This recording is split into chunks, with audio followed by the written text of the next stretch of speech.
Aka, msione nimevaa miwani mikubwa ukasema labda na ugonjwa wa macho ama fundi mageti. Hapana. Na stiri maneno, na stiri na umbea. Haya, kaeni sasa niwapeni fusho muhangaike nalo. Kama hivi homa vidogo vidogo vipate kuondoka. Jamani, chakula cha ubongo leo kiko hivi. Fatuma mama. Fatuma kagombana gomvi zito na shoga yake yule Miss Liz. Miss Liz si mnamjua dada mzuri, mrembo, alikuwa shoga yake Wema zamani. Wamegombana fusho zito. Gomvi zito unaambiwa kila mtu pita huku pita. Kama mnaweza sasa hivi pita kwenye account ya Fatuma Jux, kaacha picha mbili tu na video zenyewe walikuwa watu wengi. Na ukipita kwenye account ya Miss Liz jamani, kafuta picha zote zinazomhusu Fatuma. Ushoga hakuna, mabifu ya hatari sasa hivi. Sasa iko hivi. Sababu ya ugomvi wao, ghafla tu unaambiwa Miss Liz alichange, alibadilika tu baada ya kusikia maneno vya hapa na pale. Vinaendelea. Na mkumbuke kwamba Miss Liz alikuwa mtu wake bwana harusi. Zamani, kabla hajaoa, alikuwaga mtu wake anadate naye. Baada ya hapo akaflash kila kitu, sasa hivi wakawa family friend. Haya, kuna family friend gani baina ya X na X? Kuna urafiki gani ambao unaendelea hapo katikati? Wivu lazima uwepo. Hasi na Chana haziwezi kukaa sehemu moja hata siku moja. Unaambiwa Pulukushani yule bibie alihudhuria tu shughuli moja tu ya Jux, tena ile pale siku ya ndoa nyumbani kwao kama mnakumbuka. Baada ya hapo yule bibie hakuonekana kwenye hafla yoyote inahusiana na ndoa ya Jux. Yoyote hakuhudhuria bibi Liz. Alikuwa busy na mambo yake. Akaulizwa wewe bibi, mbona umebadilika? Mbona hatukuelewi? Bwana, kumbe kuna maneno ambayo Fatuma alitoka akaenda kumwambia bibi harusi, mke wa bwana Juma. Akaenda kumwambia, bwana hivi kuna 1 2 3 4 5. Kumbe kuna ukaribu ambao ulikuwa ushaanza kuzoeleka baina ya Liz na bibi harusi Priscilla. Umenielewa? Sasa katika wivu hapa na pale, kwa nini huyu anamsogelea sana wifi yangu karibu na vitu kama hivyo hapo, basi yule bibi akapiga shot Bi Fatuma. Nisamee Fatuma ndugu yangu, nimeshindwa kuvumilia. Akapiga shot, akamwambia usimzoee na vitu wakaza kwa kwanza huyu hivi na hivi na hivi na hivi na hivi. Hivi ninavyokuambia, bibi harusi anamchukia yule bibi Priscilla, ndo kujua kwamba huyu kumbe alikuwa ex wa mume wangu. Umeona? Jambo lipo hivyo. Huyu bibi ndo kushikwa na hasira na ndo kuondoka. Bifu lilipoanzia hapo Fatuma na huyu bibi Miss Liz. Bifu limeanzia hapo, mtiti umeanzia hapo. Miss Liz anaona wivu vitu vinavyoendelea baina ya bwana harusi na bibi harusi. Akaondoka zake mita 18. Hakutaka ujamaa wote. Basi huku na huku juzi kati kwenye kuchambana Miss Liz akaandika bonge la gazeti kwa mlokuwa Snapchat mmemfollow. Kamnyonyoa Fatuma vizuri tu huko, watu magazeti na hata mimi ninalo hapo. Mkitaka niwapostie nitapostia. Nilibahatika kuwahi kulichukua. Sasa basi, ndugu zangu katika Bwana, hiyo ndo habari kamili.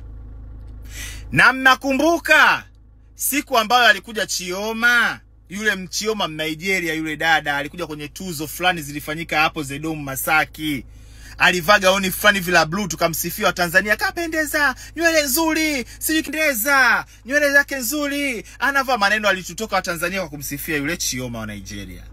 Kumbe Chioma alivyokuja Tanzania, maskini ya Mungu alimpenda Hamisa. Na nakumbuka kabisa wote walishinda tuzo. Hamisa alishinda na huyu dada alishinda. Haya, huku na huku siku sasa, kumbe ulikuwa ukitaka kwenda kumuona huyo Chioma hotelini lazima uwe na VPN. Kama una VPN, mama huwezi kumuona wala kupiga naye picha. Alikuwa analindwa hatari. Yani kama ndio alikuwa malaika Jubilee, yani kashuka kutoka Tanzania, kutoka Nigeria kuja Tanzania. Yani kumuona kwake ni mtihani zaidi wa hesabu. Huyo Chioma alivyokuwa anapapatikiwa. Wakaandaa siku moja kigrupu waende klabu. Kama mnakumbuka waliendaga klabu. Sijui klabu gani huko Masaki, na yule Chioma alikuwepo. Alikuwa Chioma, alikuwa Poshi, Alikuwa dada mmoja anauza vitenge Mwenge, anaitwa nani huyu? Anaitwa nani? Na jina lake limenitoka zamani, lakini namfahamu. Haya, alikuwa Fatuma, alikuwa na mwenye Chioma, walikuwa kama 6-7 hivi mabinti. Kumbe Chioma alimpenda Hamisa, akauliza Hamisa yuko wapi? Nasikia Misilizi akasema hata Hamisa huku asije. Hamisa hatumtaki. Misilizi akamkataa Hamisa. Kumkataa Hamisa sawa, akakubaliana huku na huku, jambo likafanyika lilofanyika klabu, akarudi nyumbani kulala.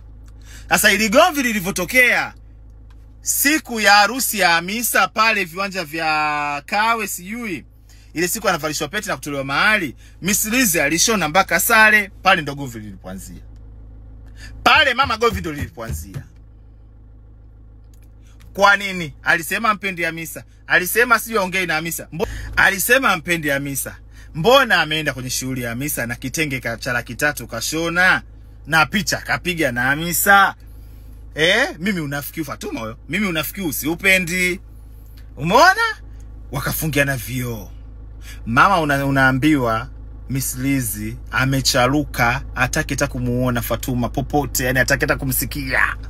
Hataki kushiriki, hana cha Nigeria, Mozambiki, Msumbiji. Fatuma visa ya nanili huyo, visa ya Misilizi yo, badilisha jina, tuandike ICU, mama tuje hapo, sisi tushereheshe shughuli. Basi gomvi na hamtokuja kumuona.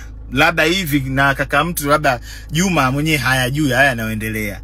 Akiyajua na Isa ataita wapatane, lakini gomvi zito la watoto wa kike. Haya, hiyo ya pili. Ya tatu, ugomvi wa Mami Kido na Fatuma. Mami Kido alikuwa kwenye shughuli ya Hamisa. Misilizi alimtumia message, uko wapi we dada Mami Kido? Fatuma anachati na mumeo Bwana Huseni Sound. Kaka yangu mwenyewe tajiri Huseni Hasani, sorry, Hasani anaitwa. Fatuma anachati. Sasa sijajua kama walikuwa na mahusiano ama hawakuwa na mahusiano, labda wanafanya biashara, labda wanataka kubadilishana namba za simu kwa ajili ya biashara. Mama we, simu moja tu Mami Kido, si unajua mchaluko wake, mtoto wa Kinondoni. Simu moja tu kwa Fatuma. We binti, komea hapo ulipokoma. Ukaribu na mume wangu mimi sitaki. Upo. Ukaribu na mume wangu mimi sitaki. Tena ishia huko kwa ulipoishiria. Basi naam. Yule bibi akaona Fatuma akaona yani mimi najua hao Waswahili. Ndugu zake kina Fatuma Kitasa, ndugu zake sijui akina Shu Saluni, ndugu zake sijui akina nani, wasije akanifanyia vurugu bwana vigoma dukani kwangu. Bibi yule akaenda polisi. Fatuma mbio mpaka polisi, kwenda kumshtaki nani? Mami Kido. Kisa kamtishia maisha. Mami Kido kafika polisi, kaeleza maelezo vizuri tu, mimi sijamtishia maisha, nimwambia achana na mume wangu. Basi kesi imeishia hivyo, na bifulao likaishia hivyo. Sasa mpaka sasa hivi sijajua kama mawasiliano ya Fatuma na mume wa Mami Kido yanaendelea ama ameishia hapo. Fatuma mimi ndugu yangu, dada yangu, kipenzi changu. Nimesikia mpaka mimi mwenyewe Fatuma mimi kaniongelea. Sasa sijui kaniongelea kwenye engo gani, mimi la kusikia mimi sitaki. Mpaka mtu anilete ushahidi. Upo. Mpaka mimi mtu anilete ushahidi, mambo ndo naachukua na beba mgongoni tena, nijue naanza na mguu wa kushoto ama mguu wa kulia kutia uzu. Umesikia? Hilo moja. Sasa sijajua. Nimekuja kusikia kwamba kumbe ile siku ya shughuli ya Juksi, ndoa ya Juksi, mimi si nilikuwa niende pale nyumbani. Fatuma alinipigia simu, akaniambia Juma, hii ndoa ya siri, wewe kwa nini unaweka mambo mitandaoni live? Nikamwambia mbona hii ndoa haina siri, habari za kitenge kuuzwa Laki3.5 nimepata Kinondoni, watu Kinondoni ndio wamenihadisia, na kweli kitenge kinauzwa Laki3.5. Sio kitenge kilikuwa, sio sare. No, nimechanganya na Hamisa sare. Nikamwelezea vizuri dadangu Fatuma. Fatuma akasema hamna, sasa hivyo tutakupa mwaliko, tutaonekana kama, lakini nilikuwa nishaelewa mtu mzima, nimejiongeza. Wapi? Nilipokuja kuambiwa, nilivyosikia kwamba we Fatuma ulikuwa unaogopa kunialika mimi kwa sababu kuna mashoga zako mimi siongee nao, walikuwa wanakuja. Kwa heri, bismillah. Hilo tu, mimi nawapenda sana. Sina shida na Nigeria hapa nilipo. Kwa Mama Samia kuna nitosha. Sina shida ya kwenda popote. Aliwatafuta watu wote ambao Fatuma aliwazungumzia kwa ubaya, kwamba aliwasema, mkiwepo mmoja hapo ni mimi. Najua itakushangaza hii video dada yangu Fatuma, na nilivyokuwa nakupenda na kuthamini. Mimi sikutaka kuja kwenye harusi my dear. Kwanza mimi sio mambo yangu. Mambo ya harusi si vitu gani, wala mimi ukinipa kadi poa, siponipa kadi wala mimi kwangu naona alhamdulillah. Wao wataka kupaswa kusema. Hata Ankoti pia yeye anasema kwamba huyo issue ya kuja Nigeria, wewe mwenyewe umemsema Ankoti tapeli, si kitu gani bla bla nyingi huko muongea we. Kwa hiyo anakudharau tu, anaona family life jambo lipite. Ankoti kwa sababu ndio mpenda kuzurula, yeye atakuja Nigeria na watu wengine. Mimi mwenzangu unipati. Siji nisije nikaonekana nimetia chumvi jungu la pilau. Sitaki. Ongea tu dada mbaya. Ndugu yangu nikwambia kabisa Fatuma, mimi siji na wala sitaki kuhudhuria. Nitayaona Instagram, nitamsupport kwa sababu Jux msanii wangu, ninampenda, nitasupport, nitaposti, nitafanya nini kila kitu. Lakini nikisikia umbea sitoacha kukuambia, nikisikia neno sitoacha kukuambia kwa sababu wewe ni ndugu yangu. Kwa hiyo jamani wadau, ndio hivyo. Fatuma na shoga yake kindaki hawaelewani, gomvi la moto. Kisa mwanaume. Fatuma kagombana pia na Mamikido kisa mume wa Mkido. Habari ndio iko hivyo. Mkionaga watu wapole kwenye mitandao jamani, msingasema mbona fulani mpole. Haya, hadha wasalamu alaykum wa rahmatullahi wa barakatuh. Haya, nendeni mkanyonye, mkalale kesho makazini, pumbavu.